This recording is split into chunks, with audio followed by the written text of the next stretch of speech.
there's a guy on Facebook called In the Woods, and he goes out and he finds these trees that have the bulbous ends or have a bend to them, and he makes war clubs out of them.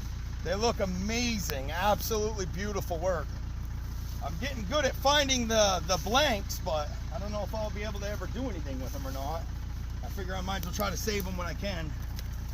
I think that one would be pretty cool. Got a big dip to it. We'll have to just let it sit and let the dirt dry off, and then cut all the ends off with some snippers.